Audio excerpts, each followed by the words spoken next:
Antara macet saya membaca tentang perkembangan negara Islam yang menerapkan hukum Islam ya.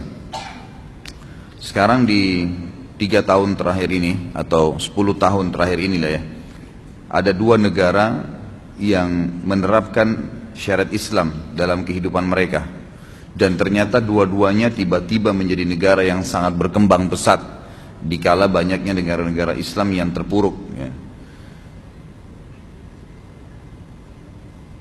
Saya bacakan, kalau yang sudah berjalan sekitar 10 tahun adalah Turki. Turki itu teman-teman sekalian, data terakhir adalah dari tadinya negara sekuler setelah dibentuk oleh Mustafa Kemal Atatürk yang memang memiliki ide-ide liberal dan sekuler, mengubah Turki dari khilafah Islamiyah menjadi Turki yang liberal, yang sekuler, menjauhkan antara agama dengan pemerintahan. Bahkan dia sempat mengganti azan dari bahasa Arab ke bahasa Turki, membaca Al-Quran dengan dialek-dialek bahasa suku-suku Turki. Indonesia sudah mulai ikut-ikutan sekarang ya. Yang Turki sudah lakukan dulu beberapa puluh tahun yang lalu gitu kan. Dan itu ternyata membuat mereka terpuruk. Subhanallah, datangnya presiden Turki yang sekarang ini, Erdogan, yang sangat masyhur sekarang, luar biasa orang ini, semoga Allah menjaga ya. Beliau mengubah setelah dalam 10 tahun ini sistem Turki yang sekuler menjadi sistem Islam, menerapkan syariat Islam. Apa yang terjadi teman-teman sekalian? Paling tidak ada 25 poin yang dunia mencatat apa yang terjadi pada Turki setelah mengubah, dunia mencatat ya, setelah mengubah sistem sekuler menjadi sistem Islam. Yang pertama, produk domestik nasional Turki, produk domestiknya, produk dalam negerinya di Turki tahun 2013 mencapai jumlahnya 100 miliar dolar Amerika, menyamai pendapatan gabungan 3 negara sekaligus dengan ekonomi terkuat di Timur Tengah, Arab Saudi, Uni Emirat Arab, dan Iran, dan ditambah dengan Yordan, Syria, serta ya, Libanon.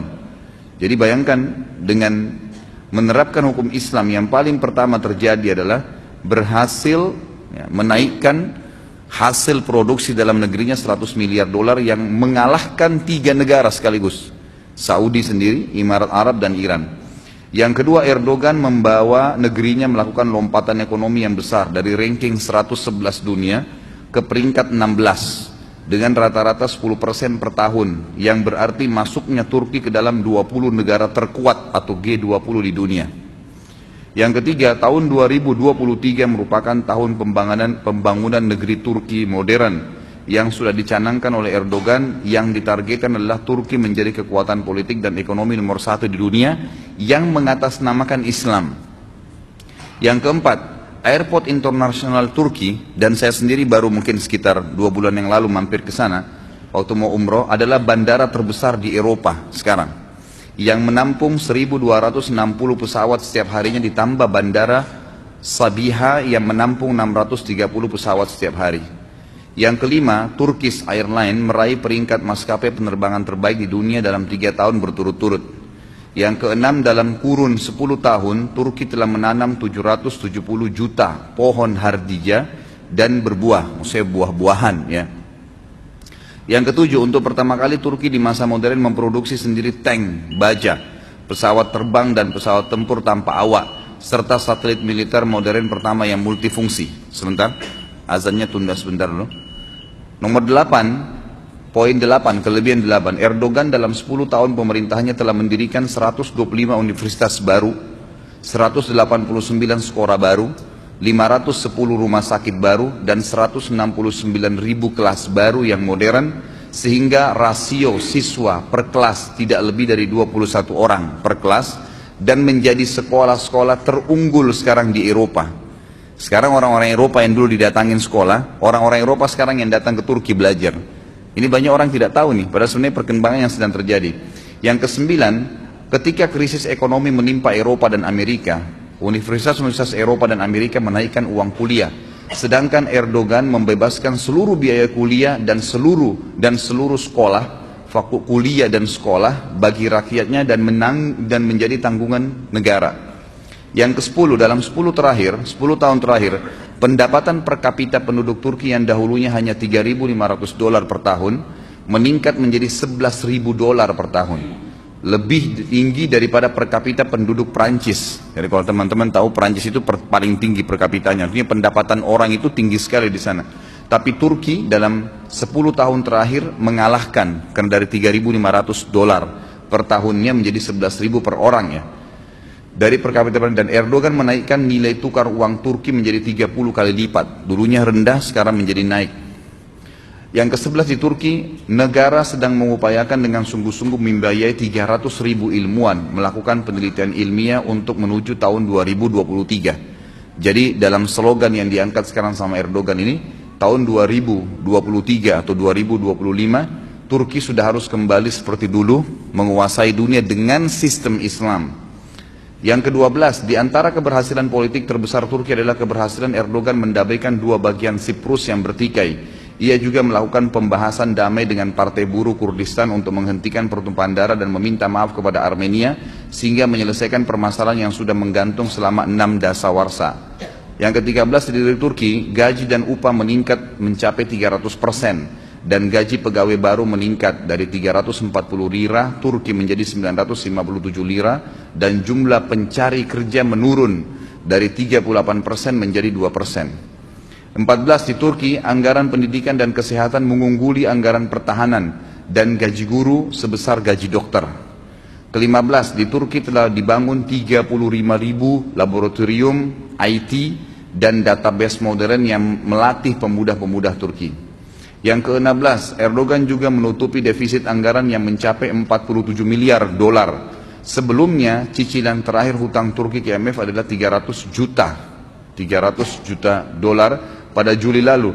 Bahkan Turki sempat sekarang ini meminjamkan IMF ya, yang sudah jelek namanya sebesar 5 miliar dolar. Dulu Turki utang, lunas semua utangnya, sekarang dia yang pinjamkan IMF 5 miliar dolar. Di samping itu Erdogan juga menambah cadangan devisa negara sebesar 100 miliar dolar. 17, 10 tahun terakhir ekspor Turki hanya 23 miliar dolar ekspor dari luar. Ekspor di luar. Sekarang meningkat, tadinya cuma 23 miliar dolar, sekarang meningkat jadi 153 miliar dolar, mencapai 190 negara. Yang paling banyak adalah mobil.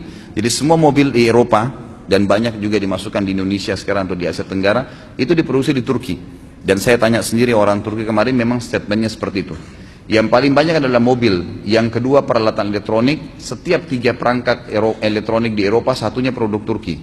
18, pemerintahan Erdogan sekarang mengawali pengelolaan sampah menjadi pembangkit tenaga listrik yang digunakan oleh sepertiga penduduk Turki, dan energi listrik sudah dinikmati 98% penduduk Turki. 19, Erdogan pernah duduk berhadapan dengan seorang anak perempuan yang usianya masih 12 tahun, tampil dalam siaran langsung televisi, berdebat dan berdiskusi tentang pembangunan Turki masa depan. Beliau menghormati kecerdasan dan semangat anak tersebut, sekaligus beliau mendidik anak-anak Turki agar terbiasa untuk memikirkan tentang masa depan Turki. Ke-20, Erdogan adalah musuh, ya, dikatakan, disebarkan berita Erdogan adalah teman Israel.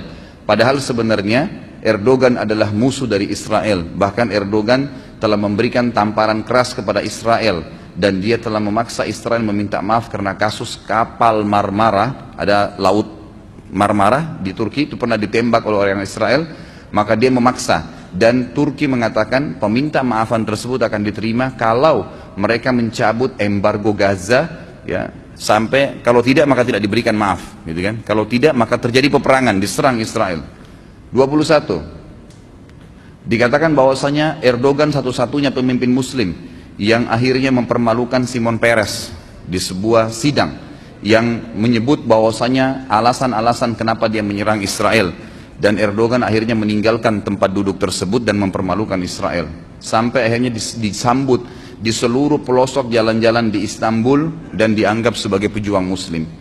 22, Erdogan juga menyemprot para demonstran penentangnya, ya, tetap aja orang ada menentang, dengan air dan tidak pernah menggunakan pesawat tempur, rudal ataupun bom-bom. Yang ke-23, Erdogan menolak anak gadis, ya, di Turki sekarang membuka hijab saat sekolah, bahkan mewajibkan hijab di negaranya.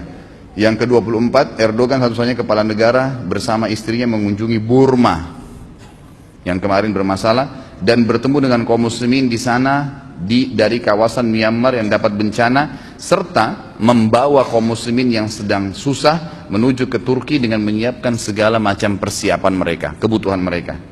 Yang ke-25, Erdogan menghidupkan kembali pengajaran Al-Quran dan Sunnah di sekolah-sekolah negeri setelah hilang kurang lebih 90 tahun, dihilangkan oleh pemerintah sekuler. Sekarang pelajaran dasar harus belajar Al-Quran dan Sunnah. 26, Erdogan menetapkan kebebasan berhijab di kampus-kampus Turki dan di parlemen, yang dulunya tidak boleh satu orang pun parlemen yang pakai jilbab masuk ke dalam parlemen kalau perempuan. 27, Erdoganlah pemimpin muslim yang membuat lampu di jembatan gantung terbesar di dunia di pantai Laut Hitam dengan penerangan yang sangat besar bertuliskan Bismillahirrahmanirrahim. Padahal ada salah satu negara Arab membuat pohon Natal terbesar di dunia dengan menelan dana sampai 40 juta dolar. Erdogan 28 mengembalikan pembelajaran bahasa Utsmaniyah yang berhuruf Arab di sekolah-sekolah negeri. Dan yang terakhir adalah 29, Erdogan melepas pawai 10.000 anak-anak muslim yang berumur 7 tahun di jalan-jalan Istanbul dengan penuh bangga. Anak-anak tersebut akan memulai kewajiban sholat berjamaah dan menghafal Al-Quran setiap harinya. Negara yang kedua teman-teman sekalian adalah Brunei yang terdekat. Begitu disiarkan bahwasanya Brunei menerapkan hukum Islam, maka ditemukan kembali kiang-kiang minyak yang jumlahnya bisa berjumlah 70 kali lipat dari apa yang dimiliki sebelumnya. Baru diniatkan, baru diterapkan, sudah Allah bukain. Bagaimana dengan Indonesia?